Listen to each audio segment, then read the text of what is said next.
Hello to everyone, and we start our next background on Ukraine meeting. That's the first meeting that we are holding as an independent local media hub based in Lviv. And we are trying to get the best speakers for such meetings to explain Ukraine to all of you who are with us today, who are watching us later. And I will introduce our great speakers for this conversation. First of all, Андрій Дахній, famous Ukrainian scientist, intellectual, historian of philosophy. Ольга Гончар is the director of the Memorial Museum Territory of Terror. And we'll show you some videos from there today too. I would like to start with Андрій Дахній. We have decided to speak today about topics of decommunization.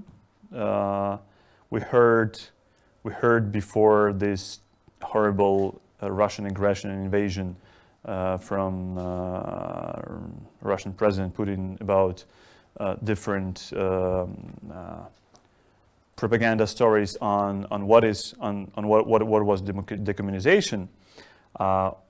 And I would like to talk today what it really was, and especially we are keen to find out, to hear from you as a not only historian of philosophy, how do you explain, what do you perceive as a decommunization, and why it happened, and also I would like to talk about our values, because at the previous meeting we heard from our speakers that things that unite Ukrainians today, and not only today, are mainly values, and these are first of all values of freedom and dignity.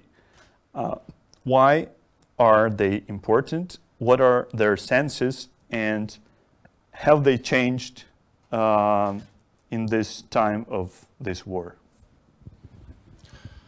Дякую за запитання. Я думаю, в першу чергу треба говорити про певний спадок, який супроводжує всіх нас.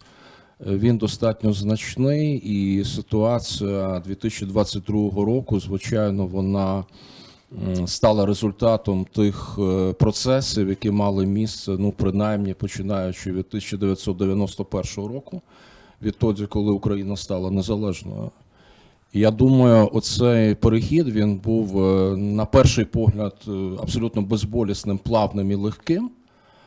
Але в підсумку, звичайно, ми розуміємо, що ми мали таки пройти через багато випробувань саме в переході від комуністичного режиму існування України в пострадянський, посткомуністичний. First of all, thank you for the question, and we all have to be mindful of the legacy that all of us are following, and it's quite a significant one.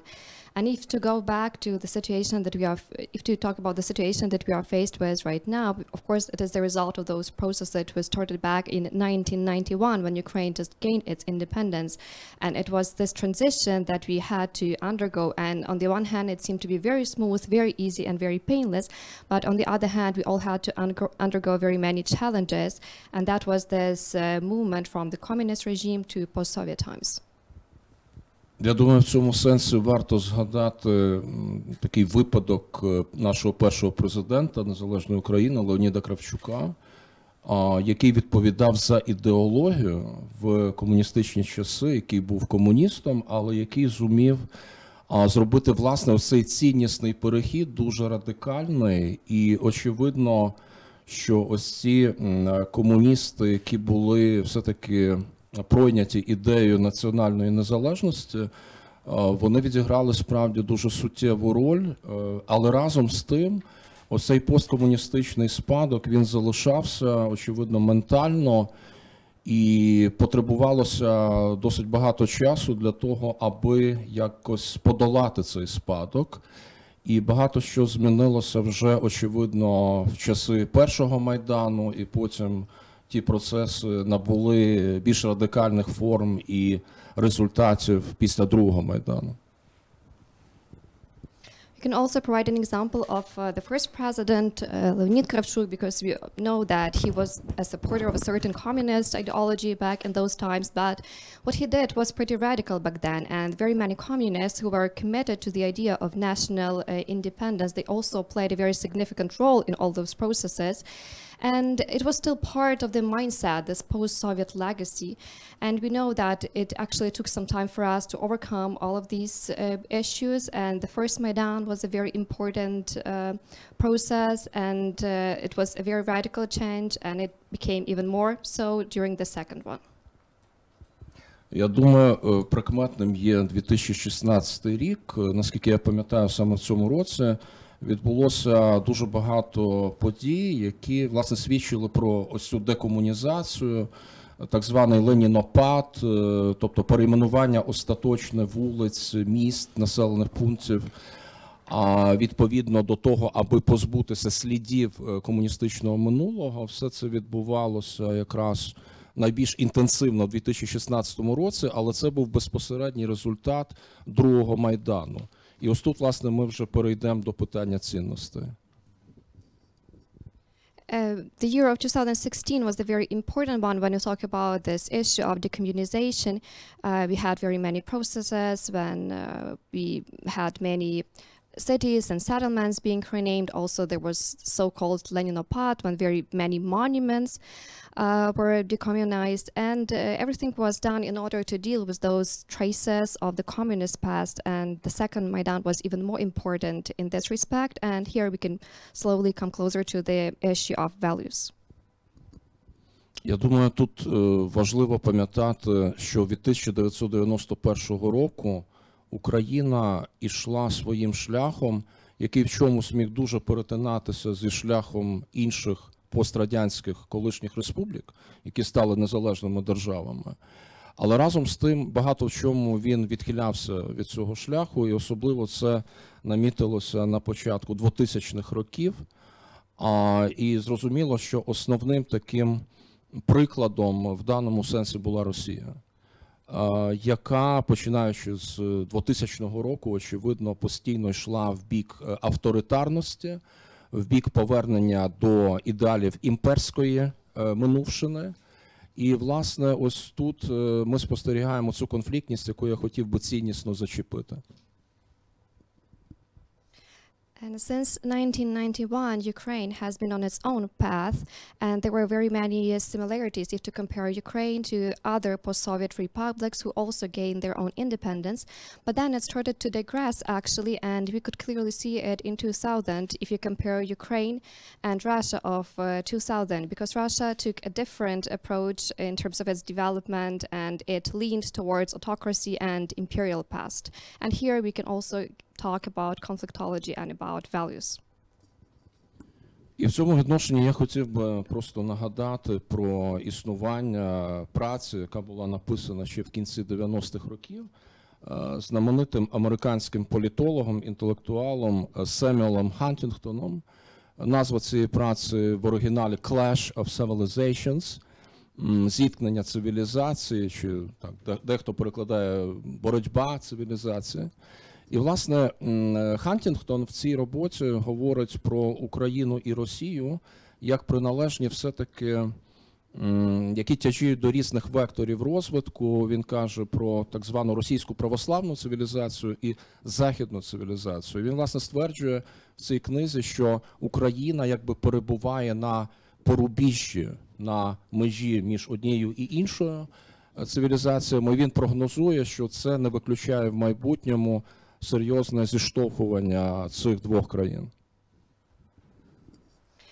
We can also think of a very known text, a book by American political scientist, which was written in the 1990s by Samuel Huntington, and the title is The Clash of Civilizations. And in his work, he pinpoints that Ukraine and Russia, they lean towards different vectors of development, Western one and Orthodox Russian one. And basically, Ukraine is standing at the crossroads of these two different civilizations, and he expected that in the future it can lead to some clash. Я думаю, можна дотримуватись іншої термінології, відмінної від термінології Хантінгтона, хоча в цілому тут важко йому заперечувати. проти потенціал конфліктності щодо цього. Я маю на увазі те, що чимало істориків, будуть говорити згодом історики, говорять про дві парадигми розвитку: владоцентричну і антропоцентричну або персоноцентричну.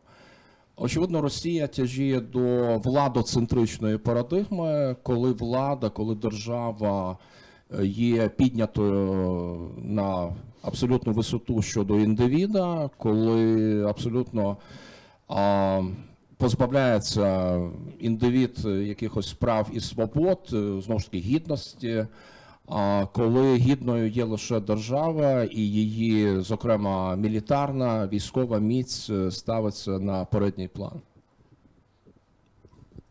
We can also talk about different terms, but we can also agree with what the author of this book mentioned, because very many historians talk about two different paradigms of development, and one is so-called power-centered, and another one is anthropocentric or more individualistic. And Russia tends to be moving more in the direction of placing a priority of a government or power generally over individual interests, and we talk about people being stripped of their rights, their freedoms, their dignity, and it's very important to consider all of these factors when we talk about the development.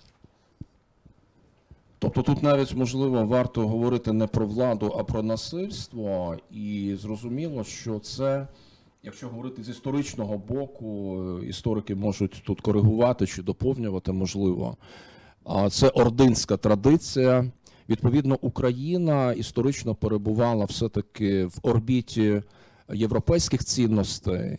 І в цьому сенсі, звичайно, повага до індивіда, повага до громадянина, обстоювання прав громадянина, плюралізм думок, право виражати будь-яку позицію публічно, знову ж таки, засади гідності.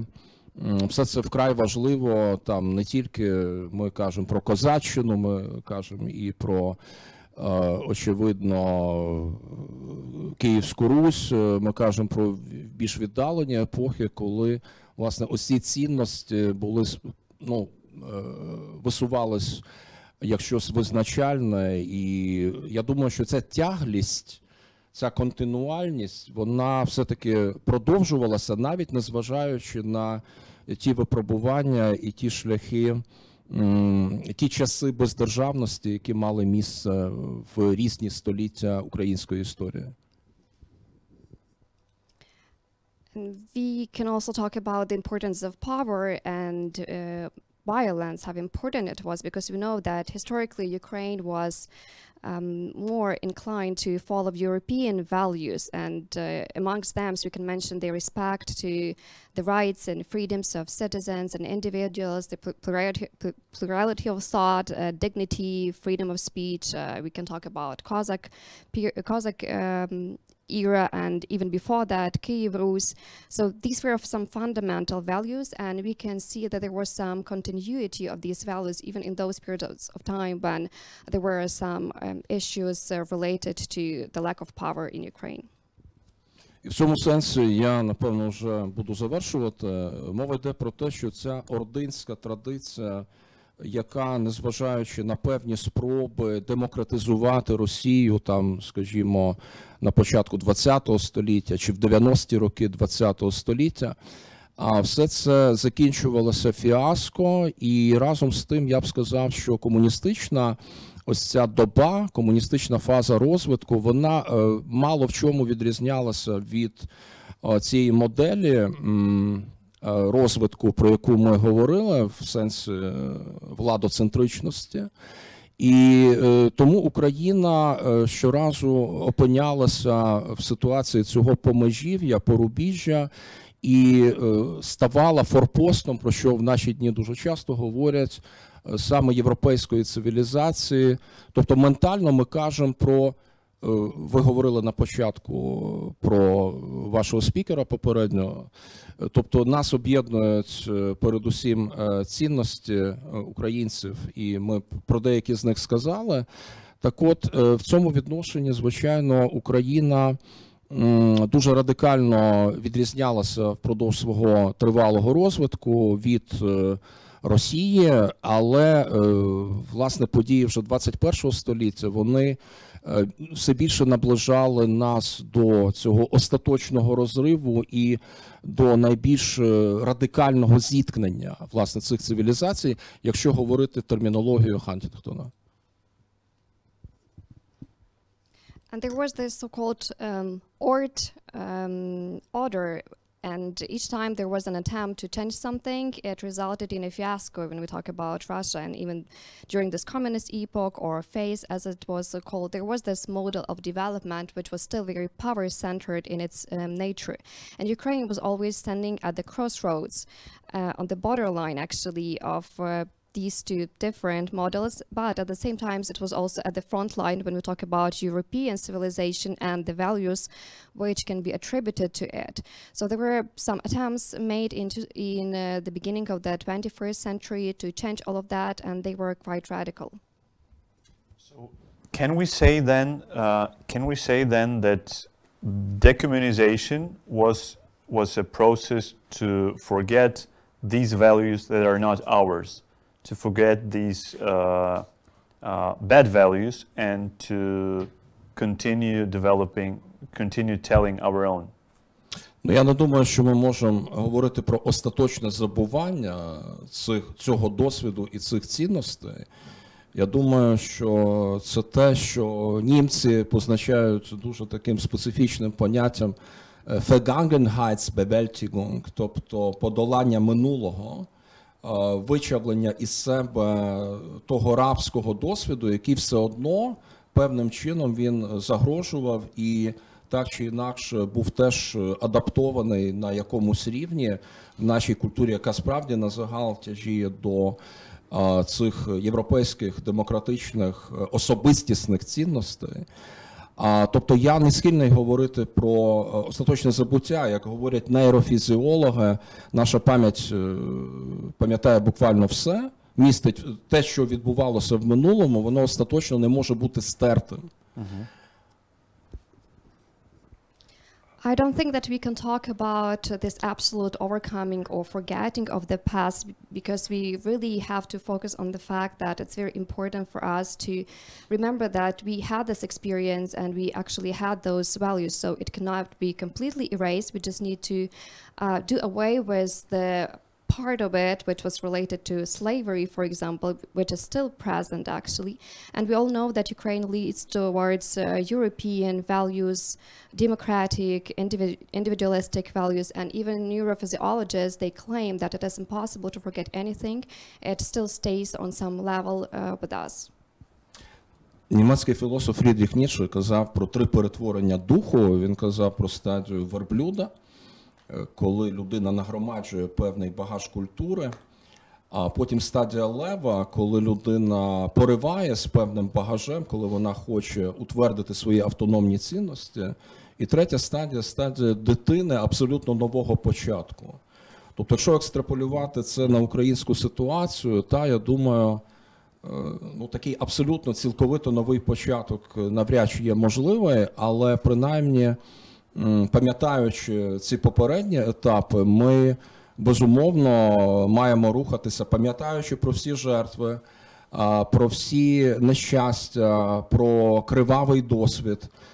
Ми, безумовно, маємо продовжувати впертий рух саме в тому західному європейському напрямку, який був закладений, по суті, ще, умовно кажучи, в княжі часи. І витоки нашої державності, так чи інакше, все-таки вони тяжіли до цієї європейської парадигми, а не до парадигми азійської. As a well-known German philosopher once defined that there are 3 different levels of transition, and one of them is the stage of a camel when someone tries to accumulate as much culture as possible. Then there is another one, it is lion then. At that point, a person tries to deal away with something which has been accumulated and to shape some autonomous values. And then there is another one, this is a stage of a child when someone tries to start everything from scratch. Of course, we cannot think in terms of this brand new beginning for us, it would be impossible. But again, it's very important to move forward, remembering all the previous experiences that we had, to remember about the victims and all the troubles that we had to face. But again, we should be mindful of the importance of this European or Western model for us as a country, because even in the principal times, the times of kniezivstvo, as we call it in Ukrainian, we all know how important it was, and it originated back then that we tend to follow more of this pro-European model rather than Asian one. And my last question to you before we get to the next speaker, if you say we are having this clash of civilizations, its culmination right now at the moment, does it mean that all civilizations, all nations, all peoples should now decide on which side of this clash they are and where do they move? Якщо вертатися до автора цього концепту зіткнення цивілізації, то Гантінгтон, власне, виділяє декілька таких цивілізацій. Ми можемо це легко знайти і побачити, там вони забарвлені в різні кольори. Звичайно, світ є дуже розмаїтий, є там потужна китайська цивілізація, арабська чи там ісламська цивілізація і так далі. Зрозуміло, що це дуже особливі шляхи, і навряд чи можна говорити про якийсь уніфікований єдиний шлях розвитку людства, але людство так чи інакше буде кооперуватися, і це є зрозуміло і в фінансовому, і в економічному, і в будь-якому іншому відношенні. Але принаймні, коли мова заходить про Україну, її шлях є очевидно таким зрозумілим, і на найближчу перспективу ми приблизно знаємо, в якому саме руслі нам слід рухатись. Going back to this concept, when we talk about the clash of civilization as it was defined by the author of the book, there are different civilizations that we are facing right now, and they have different colors according to him. But we know that today's world is very versatile. We can talk about a very powerful Chinese civilization, or an Arab one, or rather an Islamic one. And we know that there are very many different but special paths. We cannot think in terms of one unified path for the entire manhood. And of course that people, they cooperate for financial and economic reasons and many others. But talking about Ukraine, I think that the path for our country is clear. Thank you very much. And Professor Дахній said about the things that we can't forget totally the past, and we just can't get rid of it, but we have to remember. And I think that's what your institution is doing, Ольга, today, and not only today. I would like us to show the video from the museum, Territory of Terror. We had that live stream, I think, a year ago. Can you say what do we see here? And then we can back to conversation about why it is important to remember and say about these things and what they learn us, what they teach us. Меморіальний музей тоталітарних режимів «Територія терору» розташований на території колишнього львівського гетто і пересильної тюрми номер 25. Відповідно, в своїй темі ми досліджуємо як і нацистські, так і комуністичні терори, які були у Львові в Західній Україні. So, the Museum of Territory of Terror is situated in the place of Lviv Ghetto and prison number 25. We make a research of Nazi and Nazi regime and post-Soviet Union regime. Communist regime and важливим елементом нашої колекції є усно-історичні свідчення українців, які були репресовані комуністичним режимом. І це є основою нашої експозиції, яку ми презентуємо в музеї. І також у нас є ряд експонатів демонтованих радянських монументів із публічного простору міста Львова. So the main part of our exposition is oral history pieces, which we're taking from Ukrainians who were repressed by communist regimes and Nazi regimes, and also we have some elements of exposition, some demonstrated monuments of Soviet Union. Це якщо дуже коротко. It is in short. Thank you. And then coming to what we can learn from the museum. Why do we save all these things, all these monuments also, and these personal stories of the communist era and of the Soviet era, and what it may learn us right now in this special moment of the war with Russia? Я би хотіла зазначити, що гідність і свобода є нашою Конституцією засвідченою як базовою цінністю, яку має кожна людина, кожен українець. І саме за ці цінності боролися не одне покоління українців. І саме цю історію зберігає, зокрема, наш музей, тому що історія України – це величезна історія опору тоталітарному режиму.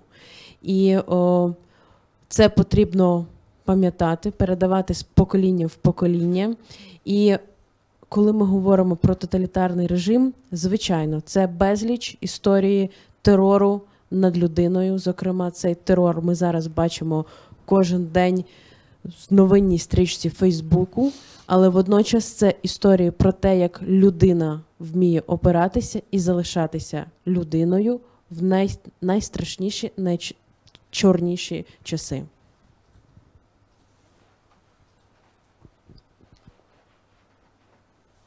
So, note that dignity and freedom are the basic values of Ukrainians. For these values, generation have fought. We preserve it, and it is a history of resistance to the regime, which was throughout our generations. It must be remembered when we talk about it. It is all about human terror against human beings in Ukraine. It is a story which we see today, every day, in this darkness. And what did you bring here for this event? Одним з напрямком нашої діяльності є збереження історії про те, як залишатися людиною в найчорніші часи. І на цю зустріч я принесла наші два видання, вони двомовні, де українською, англійською мовою, де ми взяли з нашої колекції усно-історичних свідчень історії і, власне, в такий спосіб паперовий передаємо всім відвідувачам.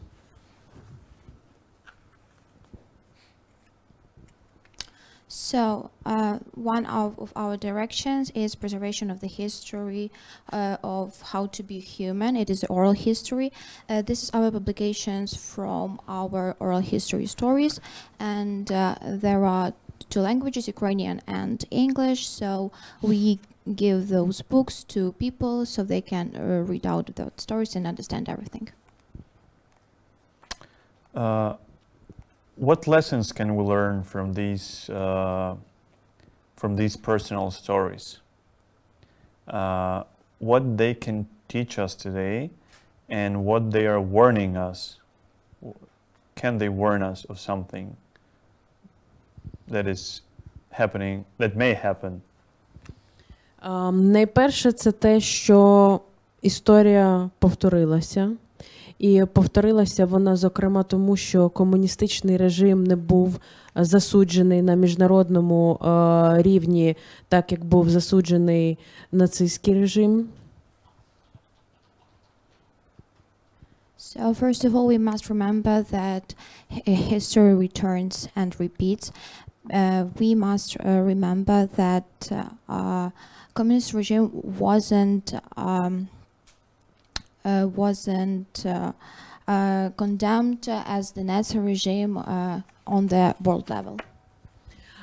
Ці свідчення, зокрема, є фактажем для майбутнього суду, який відбудеться над комуністичним режимом. Those testimony are the facts for the court which may happen for the communist regime in the future. Ну і зараз також час збирати, на жаль, свідчення, які ми бачимо, відбуваються зараз в Україні над українцями зараз, тому що, очевидно, це є продовження багаторічного терору і плану знищення України і української нації. Today it is time to gather all evidences about all the terror that happens about Ukrainians. The continuation of terror is happening right now, and destruction of terror is happening right now. Destruction of Ukraine happening right now. So we need to gather all this information for the future court. Але водночас багато історій із наших експозицій, із наших книг, із наших матеріалів, опублікованих онлайн, вони розповідають про те, як люди допомагали один одному, щоб вижити, і незважаючи на страшні зовнішні обставини, обрали вибір бути людиною. І це зараз ми бачимо, зокрема, дивлячись на наших співвітчизників, які не лише рятують себе, рятують своїх рідних, своїх друзів, своїх домашніх тварин і продовжують залишатись людьми. At the same time, many stories can tell about people who help each other in this horrible situation for saving their lives. This is a story about how people stay human beings and stay people. We can see this every day, how people help each other, how people save each other's lives and save even their animals. So this is the story how to stay human.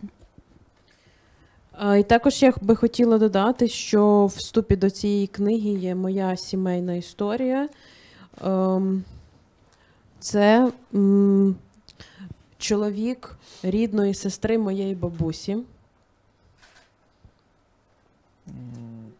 So in the introduction to this book, there is my family story.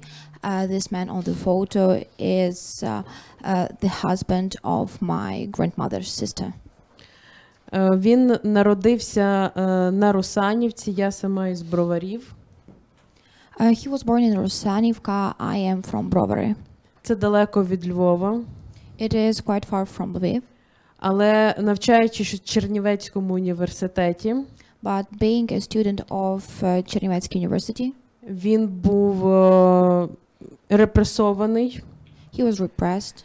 За участь в штучно створеному кегебістами націоналістичному гуртку. For being a part of a nationalist group which was artificially created by KGB. І він чекав на свій етап в ГУЛАГ в пересильній тюрмі номер 25. And he was waiting to go to Gulag in the prison number 25. Де знаходиться музей, де я зараз директорка. And now I'm the head of Museum Territory of Terror, where this Gulag was situated. І це відповідаючи на питання про свободу. And this is my answer to the question of freedom. В моїх дідусів і бабусів не було тієї свободи, яка є в мого покоління. My grandparents didn't have that freedom which we have now. І саме за це зараз воює Україна. And this is what Ukrainians are fighting for now. І це тому такі музеї, як наш, мають продовжувати працювати далі. That is why such museums as mine have to work nowadays. By the way, have you noticed any increase in interest to your museum during the last months or 40 days? Чи ти побачила збільшення інтересу до нашого музею? За останній місяць. За останній місяць я дала більше 40 інтерв'ю міжнародним ЗМІ. During the last month, I gave more than 30 international interviews. І дуже багатьом журналістам ми передали контакти наших героїв нашої експозиції. A lot of journalists now have contacts of our heroes of our exposition. Тому що для світу з кожним днем стає очевидно, що війна в Україні – це не breaking news, це довгий план проти України. Because now the world understand that the war in Ukraine is not just breaking news, it is a long-distance marathon. Водночас дуже важливим зараз зрозуміти, що музейники мають мати історичну дистанцію, щоб відрефлексувати події, які зараз відбуваються в Україні. And at the same time, it is important to understand that museum workers must have this history distance to reflect all situations in Ukraine. Для мого покоління ми могли професійно здійснити рефлексію навколо подій Другої світової війни. My generation could be the professional for the situations of World War II. Але наразі ми є тими дослідниками, які перебувають всередині війни і всередині травми. But now we are researchers that exist in this bad situation, in this trauma. Багато із наших друзів, родин були або вбиті, або знаходяться під загрозою, і ми так само у Львові не почуваємося себе безпечно. A lot of our families and friends now are under attacks, and we feel stressed and we feel fear about them. Тому наше завдання зараз зібрати докази. So our main task is to gather all evidences російського тероризму в Україні. Of Russian terror in Ukraine. Але професійний аналіз і рефлексію може зробити лише наступне покоління. But the professional analysis and reflection will be made just by another generation. За участі також міжнародних колег, тому що те, що відбувається в Україні, це не лише про Україну, це випробування всього світу на буття людиною зараз. With participation of our international colleagues, because what is happening in Ukraine now is not only about Ukraine, it is about the whole world. Does it mean that I can't ask you a question yet that I wanted to ask right now about, can you say if the things, or if all these atrocities happening now in Ukraine are the same that is depicted here, or different, or maybe worse? Все, що відбувається зараз в Україні, чи це той самий терор, який описується в тих книжках, чи це ще гірше? Чи це ще зарано питатись таке питання? Методично всі ознаки геноциду зараз застосовуються над українським народом. Все, як пише методичка, все зараз з нами відбувається. So methodically, all signs of genocide are now present in Ukraine. Everything that is written in our books. Це вбивство цивільних людей, знищення культурних об'єктів, на окупованих територіях паляться книжки українською мовою, книжки українських істориків. So it is murder, it is murder, it is destruction of civil object, it is the burn of Ukrainian literature and Ukrainian language. Everything is happening on the occupied territories of Ukraine. Проте кардинальна відмінність в тому, що ми живемо в світі надзвичайних інформаційних технологій, і злочини не вдасться приховати. І ми маємо уже дуже багато матеріалу для майбутнього суду. І це не залишиться стертим, переписаним, як це люблять робити тоталітарні режими. So the dramatical difference is that now we have informational technologies. We now collect materials for future good. We will not. That will not remain erased from the history as all regimes are used to do. Наше головне завдання вижити – це є частина роботи кожного українця. І це не є мені просто повезло. Це і повезло, і частина сили волі, віри і роботи. І далі відстояти всі права, щоб Росія заплатила за все, що вона зробила з Україною. So to survive is a part of the job today. It is not just luck, it's faith and work. And we will collect all the evidences of the crime to make the Russia stand on the court.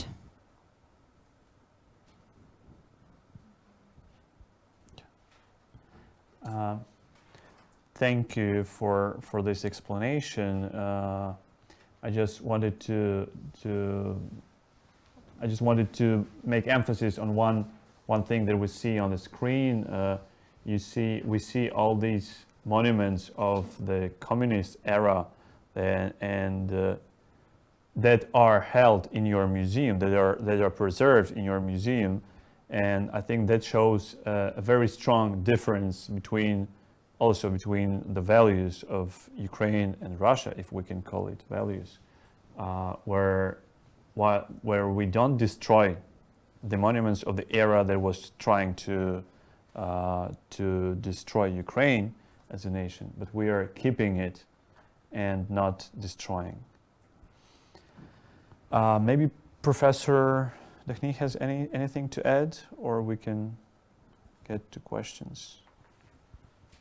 Ну, я єдине хотів би, може, додати останню репліку колеги з приводу того, що завдяки інформаційним технологіям ми зараз маємо шанси великі на те, аби ці злочини не були стерті і не були би переписані.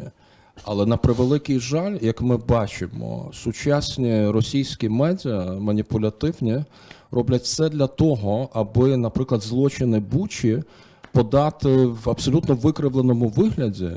І в цьому сенсі я собі пригадую, як на мене, блискучу характеристику Оксани Забушко, яка сказала, що сучасна Росія – це поєднання Лубянки і Голлівуду. Так, дякую. And with regard to the last remark, the power of informational technologies that actually they give us a chance to make sure that those crimes are not to be erased or distorted. But we also know about the fact that Russian media, contemporary Russian media, are very manipulative, and this is what we can clearly see from the way they cover Bucha massacre when they try to distort everything. And I really liked the idea of Oksana Zabushko, who called Russia a mix of Lubyanka and Hollywood. Я би ще додала, що Росія створила собі свою брехню, в неї повірила і з цією брехнею прийшла на нашу землю. І саме тому вона програє цю війну, тому що вона вірить в світ, якого не існує. Це буде їхнім кінцем. So I believe that Russia created a lie and believed in it and then came to our territory.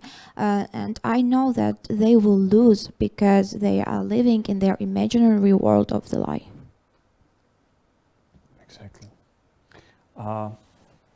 Do we have any questions? Yeah, but yeah. Oh, you off the record? Or on the record? Then you can take mic, please. Thank you. I can't speak for others, but I've seen back home in the United States that many Americans believe that if Russia were to succeed and take control of Ukraine, that Russia will be satisfied and the violence will end. Are there lessons from the past that might indicate this is a fantasy, that the violence will not just end and things will be peaceful?